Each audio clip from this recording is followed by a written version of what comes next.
Hi friends, good morning. मैं उमेंद्र स्वागत करता हूं आप सभी का अपने इस यूट्यूब चैनल टारगेट जेई में। तो आज का क्लास शुरू करते हैं। वैसे काफ़ी दिन बाद वीडियो बना रहे हैं क्योंकि हमारा कुछ पर्सनल काम था, तो इसलिए वीडियो नहीं आ पा रहा था। लेकिन 1 महीने बाद से रेगुलर आप लोगों के पास वीडियो हमारा जाता रहेगा। तो देखते हैं आज का क्लास में हम देखने वाले हैं कि failure of riveted joint.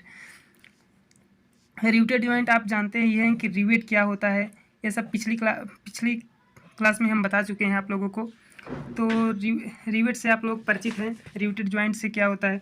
Joint means वही होता है कि जब हम किसी, जैसे कोई प्लेट मेंबर हुआ हमारा और दो प्लेट को अगर हमें जोड़ना हुआ, ऐसे कोई जोड़ना हुआ, तो यहाँ पे अगर हम रिवेट से अगर जोड़ते हैं तो उसे हम रिवेटेड जॉइंट कहते हैं। बाकी और जोड़ने का और भी तरीका है, जैसे हम बोल्ट से जोड़ते हैं या वेल्ड से जोड़ते हैं।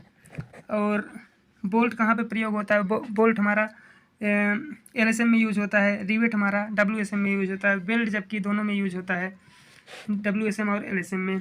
फिर आज हम लेकिन देखने वाले हैं कि फेलियर ऑफ रिवेटेड जॉइंट। इसमें हम देखते हैं कि कैसे हमारा फेल होता है रिवेट। तो जो फेलियर ऑफ रिवेटेड जॉइंट है ये दो प्रकार का होता है।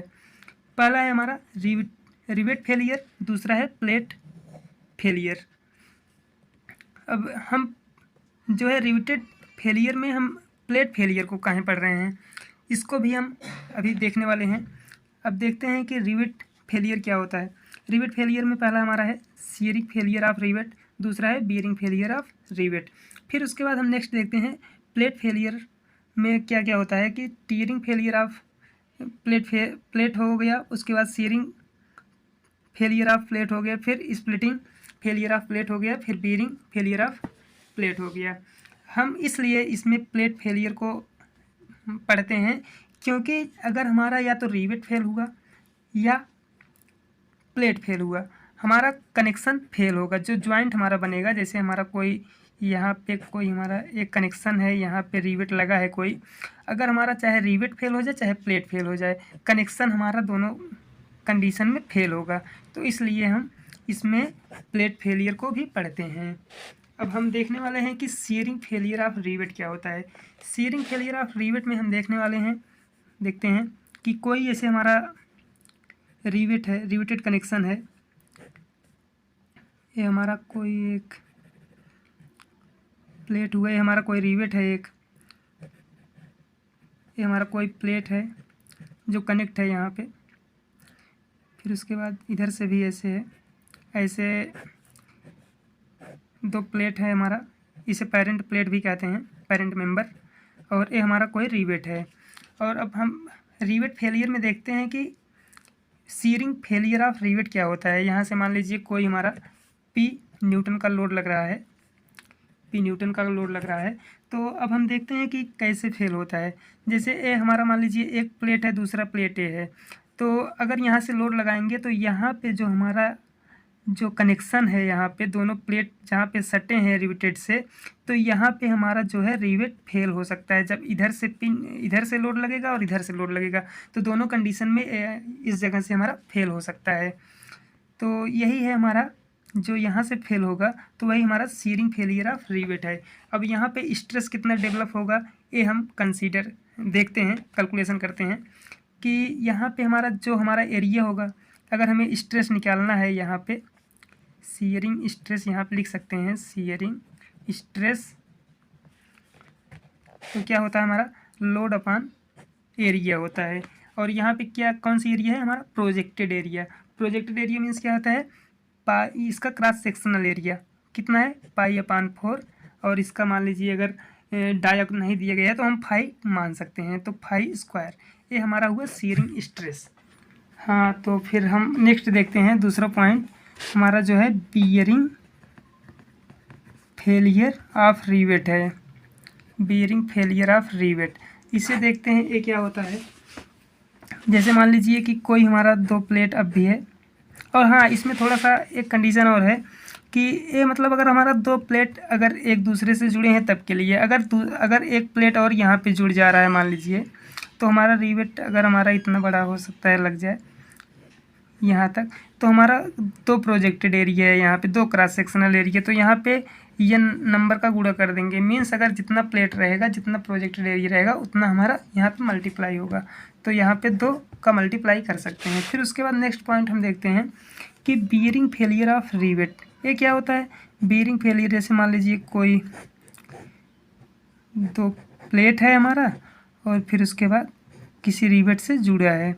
अब इसमें क्या होता है कि बियरिंग मीन्स आप क्या समझते हैं, हम बताते हैं कि यहाँ से कोई लोड लगा, पी लोड लगा, फिर उसके बाद कैसे यहाँ फेल होगा, बियरिंग फेलियर ऑफ रिवेट। इसमें ये होता है हमारा कि ये देखिए, इसका थिकनेस टी, प्लेट का थिकनेस कितना है हमारा, टी है, और फिर उसके बाद इसका डाया कितना है, 5 है। अब हम ये पता करते हैं कि 1 मिनट, जो बियरिंग होता है हमारा, जो टी है और फाई है यहाँ पे, तो जो इसके बीच में जो ये दोनों रिवेट है, हमारा रिवेट का हेड है, तो इसके बीच में हमारा कितना है, तो इसका जो थिकनेस है टी, यहाँ से यहाँ तक हम मानते हैं कि इसका थिकनेस टी है, और इसका मतलब जो डाया है, डाया यहाँ से यहाँ तक मीन्स कि टी है। तो इन दोनों का अगर मल्टीप्लाई करेंगे यहाँ से यहाँ तक, इसका मीन्स है कि रिवेट पे कहाँ तक लोड लगता है, तो यहाँ से यहाँ तक अगर लोड लगता है हमारा, तो जो इसका प्रोजेक्टेड एरिया होगा T/5, तो इसका जो हमारा स्ट्रेस आएगा, बियरिंग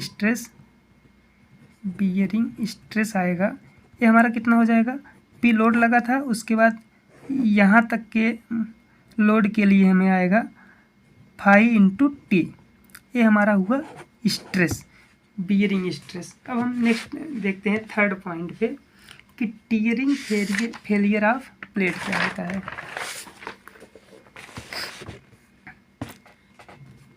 यहाँ पे थर्ड पॉइंट लिखते हैं कि टियरिंग फेलियर ऑफ प्लेट, और हाँ, बियरिंग को हम क्रशिंग भी कहते हैं, हम जानते हैं। अब टियरिंग हम देखते हैं कि मान लीजिए कोई हमारा 2 प्लेट है, ये हमारा 2 प्लेट है, यहाँ से 2 हमारा रिवेट लगा है और यहाँ से कनेक्ट है, और इस प्लेट पे भी हमारा लोड है, इस प्लेट पे भी लोड है, दोनों प्लेट पे हमारा लोड लग रहा है, P किलो न्यूटन दोनों पे लोड लग रहा है। और जब अगर ये हमारा प्लेट जब फेल होगा तो, और हाँ, एक चीज़ और बता दें आप लोगों को, हो सकता है आप लोग जानते भी होंगे, जो हमारा रिवेट लाइन होता है, रिवेट लाइन मतलब उसके जो क्रॉस सेक्शन से, या कह सकते हैं कि जो इसका सेंटर होता है, जहाँ से लाइन जाती है, दोनों का रिवेट लाइन जो होता है, यहाँ से यहाँ तक के बीच के दूरी को हम पिच कहते हैं। तो यहीं से यहीं तक का हमारा जो होगा फेलियर होगा, जब दोनों पे हम लोड लगाएंगे तो यहीं से यहीं तक हमारा फेलियर होगा। और इसका जो हमारा एरिया निकलेगा, प्रोजेक्टेड एरिया, जब स्ट्रेस अगर निकालना चाहेंगे हम कि टियरिंग स्ट्रेस क्या होता है, टियरिंग स्ट्रेस ऑफ प्लेट क्या होता है, तो इसके लिए हम P ऊपर रहेगा, P हमारा लोड है, फिर उसके बाद जो प्रोजेक्टेड एरिया है यहाँ पे कितना है, क्योंकि इसका जो थिक B है, ये टोटल लेंथ है इसका, यहाँ से यहाँ तक जो जितना भी है, यहाँ से यहाँ तक पूरा टोटल लेंथ है, और इसमें से हम क्या घटाएंगे, जो इसका डाया है, 1 डाया 2 डाया, तो यहाँ से यहाँ तक 2 डाया है, लेकिन हमें यहाँ से इतना आधा डाया हुआ, फिर यहाँ से यहाँ तक आधा डाया हुआ, तो दोनों डाया को मिला के 1 डाया हुआ हमारा, तो 1 फाई हम घटाएंगे, फिर उसके बाद प्लेट की थिकनेस कितनी है, T। तो बस इतना ही हमें करना है, यहाँ पे T मिनिमम या मैक्सिमम, T मिनिमम ही लेते हैं, क्योंकि सेपर साइज में T मिनिमम लिया जाता है, क्योंकि अगर T मिनिमम अगर सेफ़ है तो T मैक्सिमम सेफ़ रहेगा। और अगर यहाँ पे रिवेटों की संख्या ज़्यादा है तो जितने पिच रहेंगे उस पिच के अकॉर्डिंग हम काउंट कर लेंगे कि कितना हमारा होल डाया आ रहा है तो वहीं पे EN का मल्टीप्लाई कर देंगे। ये हमारा हुआ टीयरिंग स्ट्रेस ऑफ प्लेट और टीयरिंग फेलियर ऑफ प्लेट। तो उम्मीद है कि आप लोगों को क्लास अच्छा लगा होगा।